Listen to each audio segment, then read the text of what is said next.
اچھا آپ تو میرے خیال سے ڈاکٹر نہیں، تو پھر آپ ڈاکٹرس کو ہائر کیسے؟ دیکھیں ڈاکٹرس کو ہائر کرنے کا طریقہ کار یہ ہوتا ہے کہ میری بیگم صاحبہ جو ہے وہ ایک بہت بڑی ڈاکٹر کا نام ہے، فیملی میڈیسن فیلڈ میں ڈاکٹر فریدہ امین ان کا نام ہے، تو ان کے کانٹیکٹ سے مجھے کافی لوگ مل جاتے ہیں، ان کے ذریعے میں ڈاکٹر کو ہائر کر لیتا ہوں، باقی اشتہار دیتے ہیں سوشل میڈیا پر، وہاں سے ڈاکٹر ہائر ہو جاتے ہیں۔ تقریباً 99% ڈاکٹر ہمارے پاس پیڈ ہوتے ہیں، صرف 1-2 ڈاکٹر ایسے ہوتے ہیں جو والنٹیئر ورک کرتے ہیں ہمارے پاس، باقی سب کو پیسے دیتے ہیں۔ جی بالکل، وہ اپنی مرضی سے کرتے ہیں، اور اس میں ایسا بھی ہوتا ہے کہ ہمیں لگتا ہے کہ ہم جو والنٹیئر ورک کرنے والے لوگ ہیں ان کا کوئی مفاد ہوتا ہے تب وہ والنٹیئر ورک کرنے آتے ہیں، یہ غلط مس انڈرسٹینڈنگ ہے۔ میرے پاس ایک بہت بڑے آغا خان ہاسپٹل کے ڈاکٹر صاحب ہیں، تو یہاں پہ والنٹیئر ورک جب سے میں نے ادارہ اسٹارٹ کیا تب سے کر رہے ہیں، باقاعدگی سے آتے ہیں، اپنے مریض کو دیکھ کے چلے جاتے ہیں، ویسے ان کی 1500 فیس ہے، یہاں پہ کچھ بھی وہ چارج نہیں کرتے۔ مفاد تو ہے نا، یہاں کا نہیں ہے تو وہاں کی انویسٹمنٹ تو ہے نا، آخرت کی انویسٹمنٹ، آخرت کی انویسٹمنٹ، صرف آخرت کی انویسٹمنٹ، کیونکہ اس کیمپس کے نزدیک ان کا ہاسپٹل بھی نہیں ہے۔ جیسے لوگ کہتے ہیں نا کہ ڈاکٹر آتے ہیں یہاں سے مریض کو کیچ کر کے اپنے ہاسپٹل میں لے جاتے ہیں، تو سوچنے کی بات ہے یہاں جو آدمی 20 روپے دے رہا ہے نوید پہ، وہ آخر میں آ کے 1500 کیوں دے گا؟ 1500 والا یہاں آ سکتا ہے کہ 20 روپے میں علاج ہو جائے، 20 والا 50 روپے میں بھی نہیں جائے گا۔ آخرت کی انویسٹمنٹ ہے۔ ان ڈاکٹر صاحب کی محنت کی وجہ صرف یہ ہے کہ آخرت کے لیے دیکھیں، اسی لیے میں نوید بھائی کو اس گفتگو سے پہلے کہہ رہا تھا کہ دیکھیں دنیا کے اندر آپ آئیں، اپنا جیئیں، اپنے پیسے جمع بھی کریں، اپنی فیملی کا لائف سٹینڈرڈ بھی بہتر کریں، لیکن آخرت کو مت بھولیں۔ آپ کا فائنل ڈیسٹینیشن وہ آخرت ہے، اس کے لیے کچھ کریں۔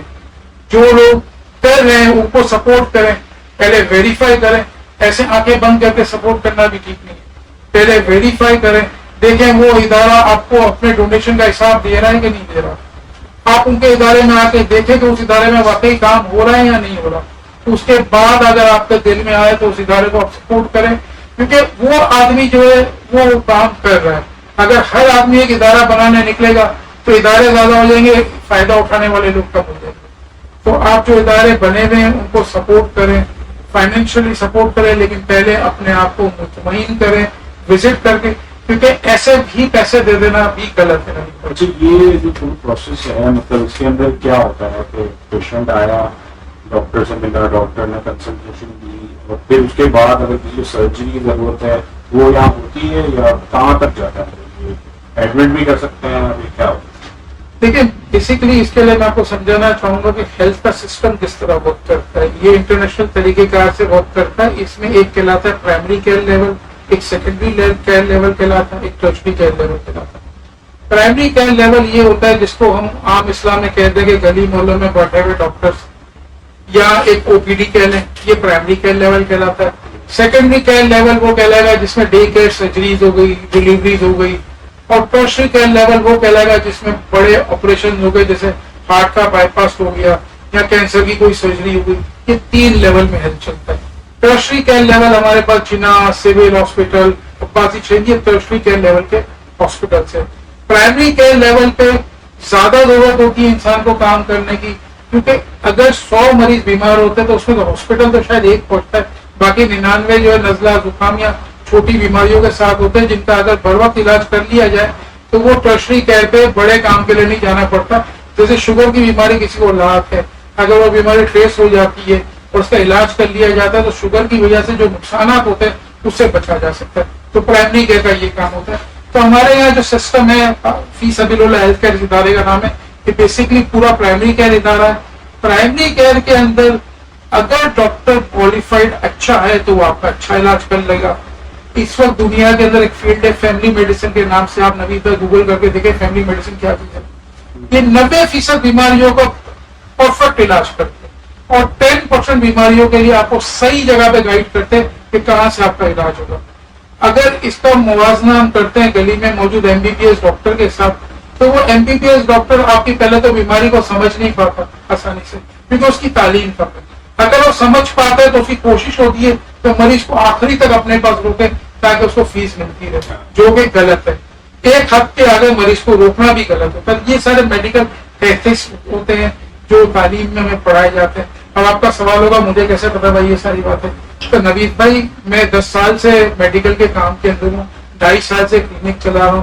پہلے اس سے پہلے اپنی بیگم کا پرائیویٹ کلینک بھی چلاتا تھا, تو ایکسپیرینس ہو گیا ہے, 4 چیزوں کا پتا چلی ہے. تو اس کے بعد ہمارے یہاں پہ جو پیشنٹ رجسٹر ہوتا ہے, جو بھی فیس وہ دے دیتا ہے, رجسٹریشن کے بعد اس کا جو بیسک ایگزامینیشن ہوتا ہے, اس میں اس کا weight, blood pressure, height, pulse rate وغیرہ دیکھا جاتا ہے. اس کے بعد اس کے ڈاکٹر کے ساتھ کنسلٹیشن ہوتی ہے جس میں اس کی پوری ہسٹری لکھی جاتی ہے. کمپیوٹرائز پورا سسٹم ہوتا ہے. نوید بھائی کو میں دکھاؤں گا, آپ کو شیئر کریں گے کس طرح ہمارا اپنا EMR HIMS سسٹم بنا ہوا ہے. اس میں تمام ڈیٹیلز مریض کی آ جاتی ہے. کنسلٹیشن کے بعد ڈاکٹر اس کو جو ہے جو میڈیسن دینا چاہتا ہے وہ سلیکٹ کر کے ہمارے فارمیسی جو اس کو مارک کر دیتا ہے. صرف ایک پرنٹ آؤٹ باہر آتا ہے جو کہ پرسکرپشن پیڈ کہلاتا ہے. وہ مریض لے کے باہر ہماری فارمیسی پہ جاتا ہے. اس کو کسی قسم کے کوئی پیسے دینے کی ضرورت نہیں ہے. جو پیسے اس نے دینے تھے وہ رجسٹریشن کے ٹائم پہ دے دیے, چاہے وہ 20 روپے دے, چاہے وہ 1000 روپے دے, جو بھی دینے تھے. اب جو میڈیسن لکھی ہو پوری میڈیسن اس کو یہاں سے مل جائے گی. اگر ڈاکٹر نے اس کو ٹیسٹ لکھ کے دیا ہے یا الٹرا ساؤنڈ لکھ کے دیا ہے تو ٹیسٹ اور الٹرا ساؤنڈ کی بھی سہولت ہمارے پاس موجود ہے. نیکسٹ ڈے وہ مریض آئے گا, اپنے ٹیسٹ کروائے گا. ٹیسٹ میں بھی مارکیٹ میں جو ٹیسٹ جیسے CBC کا ٹیسٹ بہت کامنلی کیا جاتا ہے, مارکیٹ میں 600 سے 800 روپے کا ہوتا ہے. ڈاؤ 450 روپے کا کرتا ہے.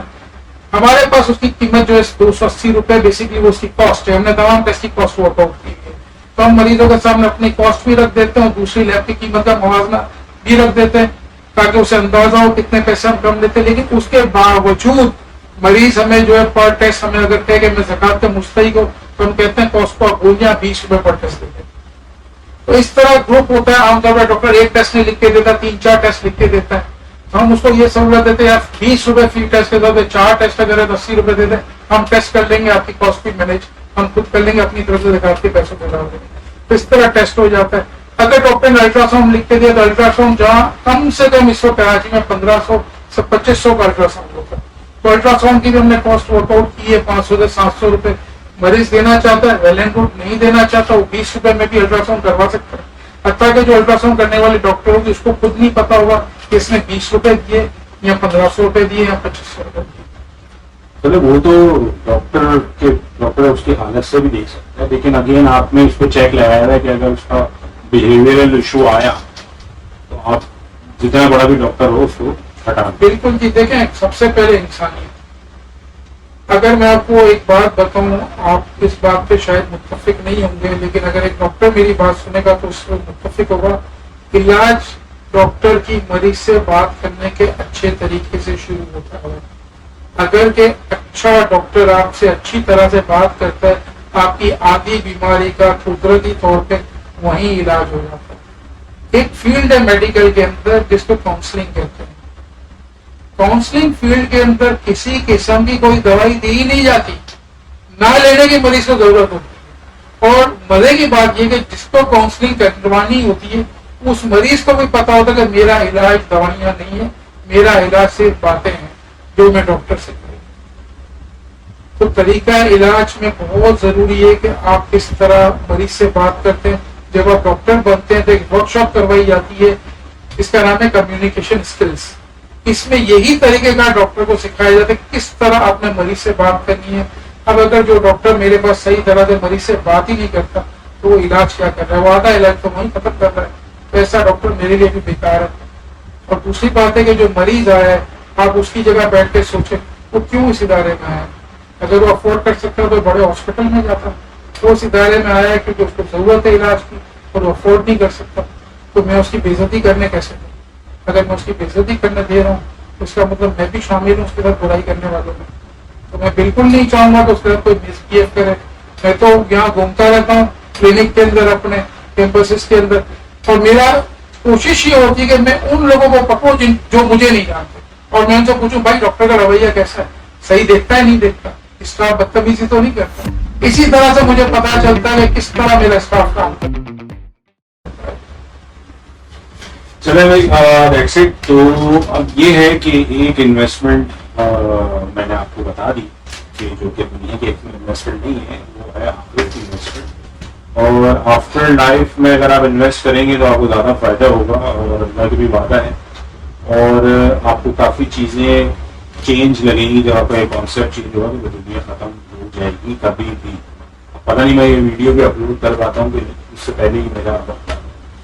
لیکن اگر ویڈیو اپلوڈ ہو گئی ہے تو اس کا مطلب میں اس وقت تھا. تو یہ ہے کہ ان کی جو ادارے کے کام ہیں اور جو لنکس ہیں وہ میں ڈسکرپشن میں ڈال دوں گا. اور اس کے بعد میں آپ سے ریکویسٹ کرتا ہوں کہ آپ ان چیزوں میں بھی انویسٹمنٹ کا سوچیں, اور اس سے آپ کو دنیا کا بھی فائدہ ہوگا. ایکسپلین نہیں کر سکتا میں کیسا ہوگا, لیکن ہوتا ہے. یہ ایگزامپل ہے انصاف کی جو کہ بتا رہے کہ ان کو بھی فائدہ ہے اور میں نے بھی دیکھے گا بھی فائدہ ہے. تو دیٹس اٹ. آئی ہوپ کہ اب یہاں سے انویسٹمنٹ بہت زیادہ بڑھے گی, آپ دنیا کا مطلب سمجھ جائیں.